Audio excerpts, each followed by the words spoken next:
So we got a brand new 15GB update for Cyberpunk 2077 coming in fresh with some really interesting fixes, especially for that really annoying quest with Takemura that was kind of bugging out for everybody. It also seems that CD Projekt Red has finally reverted some of the loot changes in update 1.1, but there's gonna be some other updates for the loot in the future according to the latest hotfix. Furthermore, we also have some news regarding one of the possibly first mods that were ever explicitly banned by CD Projekt Red for a reason that actually sounds pretty incredible. And finally, we will talk about the modding support which CD Projekt Red finally supports officially. So let's jump right into it, and as always, if you enjoyed this video at any point, it would be super awesome if you left a like on it. But hotfix 1.11 is now available on the PC, the consoles and Stadia. This update, according to the recent announcement from CD Projekt Red,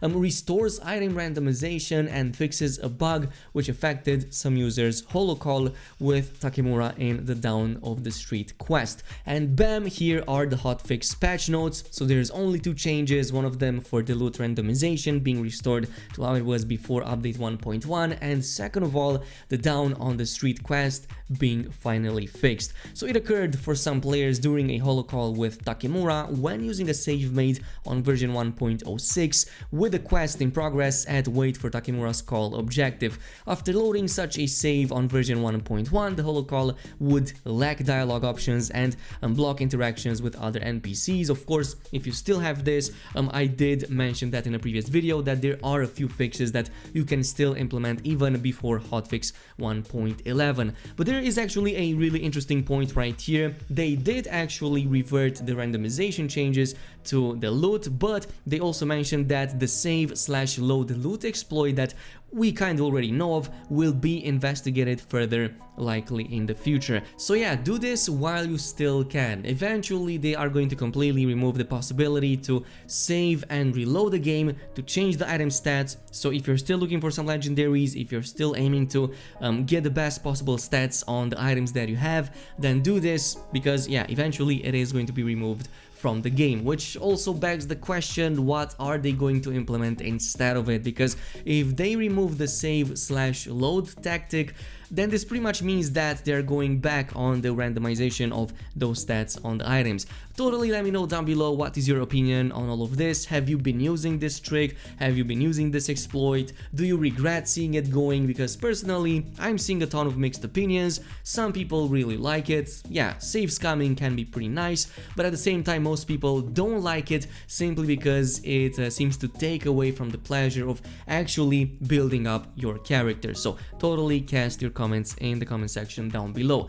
But in the meantime, let's talk more about the future of the game, because recently CD Projekt Red has finally announced official modding support tools for everybody who's doing that kind of thing. And to be honest, the modding scene is in a pretty good place right now. There's a ton of really interesting mods that you can go ahead and download right now on the PC, some of which can drastically change the game, some of which can make it just better, or maybe just implement something that you always wanted in the default game. Now, of course, below you will find official tools and resources that will help you modify and create your own experiences in the world of Cyberpunk 2077.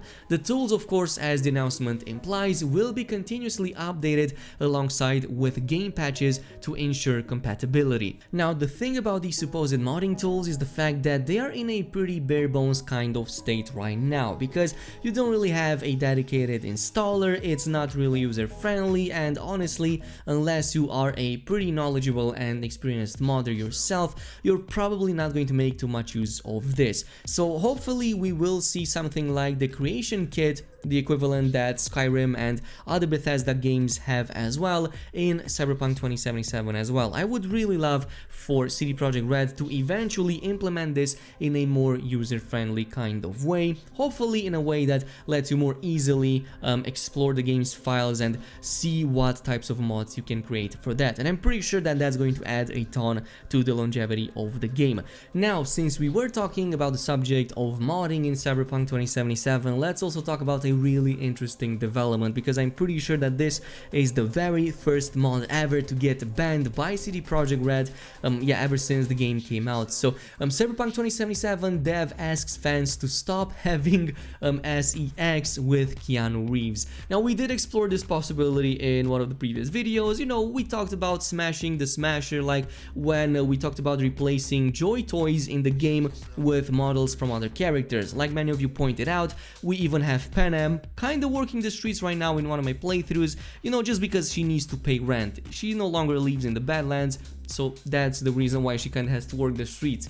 But the thing about this is that at some point somebody stepped a little bit too far, to the point that they have replaced one of the Joy Toys in the game with Keanu Reeves' model, and apparently that was a little bit too far for CD Projekt Red. So our most important rule regarding user-generated content, game modes in particular, is that it can't be harmful towards others. In the case of model swaps, especially those that involve explicit situations, it can be perceived as such by the people who lent us their appearance for the purpose of creating characters in Cyberpunk 2077, which in this case Keanu Reeves totally did. Therefore, when making fan content, creators have to make sure they've got permission from all of the concerned parties, which might be people other than CD Projekt Red themselves. And check this out, because this is the really important bit right here. So for the characters we've invented for the game, we broadly permit you to tweak the game at will and just have fun. So everything from Panam to Judy to, well, pretty much everybody else in the game, including Adam Smasher, they are free game. Well, Keanu Reeves not so much. When it comes to models of real people whom we've asked to participate in the game, we kindly ask you to refrain from using them in any situation that might be found offensive if you don't have their explicit permission. And honestly, that totally makes sense. It's pretty sensible to have, well, this happening right here. I'm pretty sure that, yeah, Keanu Reeves, as much as he loves the Cyberpunk community, is probably not gonna be too happy about, yeah, seeing explicit situations with his character in this game, especially since, yeah, the modding community can be pretty crazy. So yeah, this is really interesting. I was kind of expecting them to ban everything across the board, but I'm pretty happy that they are still leaving room for the characters that they themselves have created. The only question that I kind of have, aren't the other characters also kind of real people? Because I'm pretty sure that at least Judy is a person that really exists. At least her face model is somebody that really exists, and it was mocapped and 3D scanned to create it, though eventually they did change it significantly, I would say, from the base real human model. So that really begs the question. There's a few more others in game too, like I'm pretty sure Panam kind of fits that as well. But you know what, let me know down below, did you use the mod? Are you mad about this? Personally, I am not, and I think this is gonna be for the better. But this is it with the news. Thanks so much for watching. As always, if you enjoyed this video at any point, don't forget to comment, like and subscribe, and I'll see you guys in the next one.